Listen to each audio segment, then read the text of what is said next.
की बार बाढ़ की स्थिति सबसे अधिक थी। 1988 में पंजाब में बाढ़ की स्थिति थी, लेकिन अब की बार 2025 की 1988 से भी अधिक था। तीन प्रमुख नदियों में तो सामान्यतः रावी सबसे ज़्यादा अब की बार हमको प्रभावित किया है, सतलज और व्यास का भी है,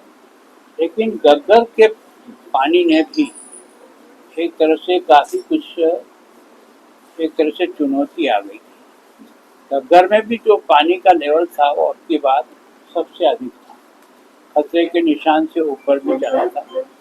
और उसके कारण से घग्गर से प्रभावित जो एरिया है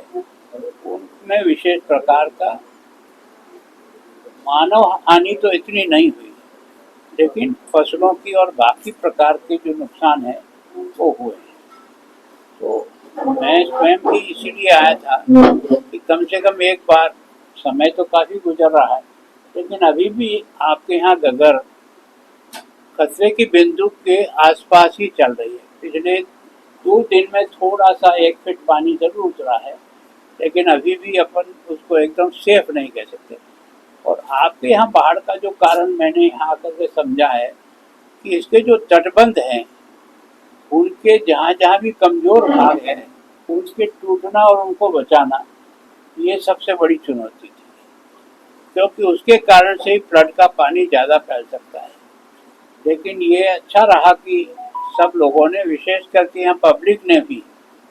एक तरह से प्रशासन के साथ जुड़ करके जितने भी तटबंध टूटने की स्थिति थी उस सबको सैंड बैग लगा करके लोगों ने मदद करके, प्रशासन ने, आर्मी ने, सभी ने मिलकर के व्यवस्था की। उसके कारण से इस नुकसान से तो बच गए। लेकिन जो समस्या मुझे यहाँ समझ में आई कि घग्गर का जो है ऊपर का एरिया जहाँ से पानी जाता है वो काफ़ी बेड चौड़ा है, लेकिन जैसे ही आगे जाते हैं पुलिया के पास के बाद से नीचे की जो है ना उसकी चौड़ाई कम होती चली गई, तो उसके कारण से उसको पानी को लेने की क्षमता कम हो जाती है, तो उससे तटबंध ज़्यादा इफेक्ट होते हैं, ज़्यादा टूटते हैं। लेकिन इसके बारे में मैंने जब जानकारी की तो पता लगा कि इसका एक घग्गर का लिटिगेशन 35 वर्षों से सुप्रीम कोर्ट में पेंडिंग चल रहा है, हरियाणा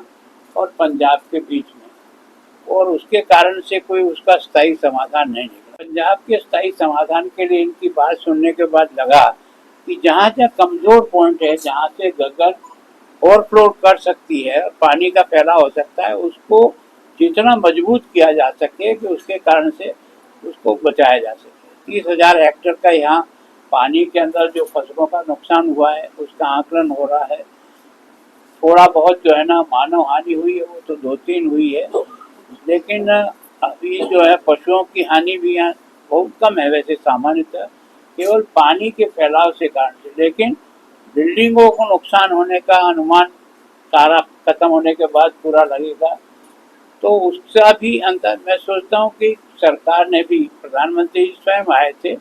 लेकिन वो अधिकांश जो है ना आपकी उस बॉर्डर एरिया में ही, अमृतसर और यहाँ जहाँ बहुत ज़्यादा फ्लडिंग था रावी से, उसको देख करके, लेकिन उन्होंने पुनः आश्वस्त किया था कि हम तो ये जो 1600 करोड़ देखें, ये तो टोकन आपका जो अभियान इस समय चल रहे हैं उसमें कोई अवरुद्ध नहीं आए, आपकी जितना भी है। बाकी सारा टीम जो आई है वो एनालिसिस करने के जाने के बाद जो रिपोर्ट देगी उसके आधार पर किसान को भी, मकान को भी, पशुओं की हानि को भी, और विशेष प्रकार के जो कुछ भी डैमेज हुए हैं प्रॉपर्टी उसके बारे में भी, और एक भविष्य में इन जिलों में जिनमें बाढ़ आती है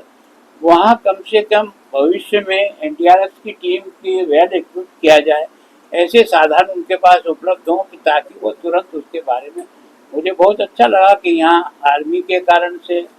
और सभी के सामूहिक प्रयास से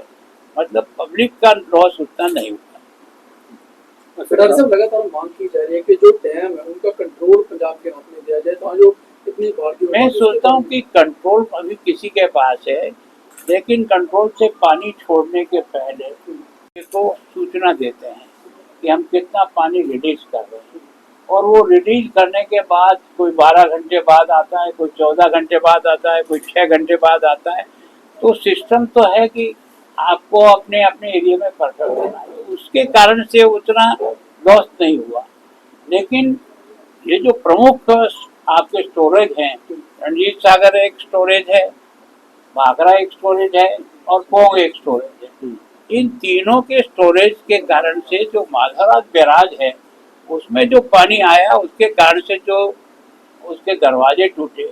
और उसके अलावा भी जम्मू कश्मीर से जो नदियां आती है और कई ट्रिब्यूटरी आकर के आपस में मिलती है, हमारे यहाँ भी मिलती है घग्गर में, तो उसके कारण से भी फ्लडिंग होता है जिनका कोई नापतोल नहीं होता है। नापतोल एक पॉइंट पे आने के बाद ही होता है कि यहाँ से कितना पानी जा रहा है। और वास्तव में जहाँ बारिश का जितना कैचमेंट एरिया है उसकी बारिश के साथ ही उसकी जो कितनी क्वांटिटी आएगी इसका मैकेनिज्म डेवलप करना पड़ेगा, ताकि जहाँ से बारिश हुई है वहीं से सूचना परफेक्ट आए, तो एक तरफ से आगे से और सचेत रहा जाए। अगर मैं गंगा की बात करूंगा, ब्रीचेस जो होते हैं उसके समाधान के लिए आगे आने वाले देखो समाधान दो ही है। एक तो जहाँ जहाँ आपने पक्का बनाया कि जहाँ टूटता ही है वहाँ पत्थर की पिचिंग के द्वारा बने। तो ये जो 15-60 पॉइंट हैं, इन 15-60 पॉइंटों को निश्चित रूप से हमें स्थायी रूप से इनको किस तरह से स्ट्रेंथन करें, वो एक रास्ता है जिसके लिए कुछ किया भी है, कुछ पॉइंट तो किए हैं, कुछ पॉइंट अभी भी नहीं हुए हैं, जिसके कारण से फ्लडिंग जो है ना सर वही डिस्प्यूट है कि घग्गर मार कर गया और उसके बाद ऐलान होते हैं। क्यों ना हो कि हरियाणा, पंजाब और राजस्थान की तीनों सरकारों को केंद्र सरकार को ऐसा समाधान ढूंढने के लिए कहे कि जो आपने हांसी उठाना से जो घग्गर को डाफ लगी, पंजाब खराब हुआ, आगे फतेहाबाद का नुकसान हुआ, उसके लिए कोई रणनीति बनाने की जरूरत क्या है कि ये जो घग्गर की जो समस्या हरियाणा और पंजाब के बीच में जो मुकदमेबाजी में सुप्रीम कोर्ट में जाके फंसी है,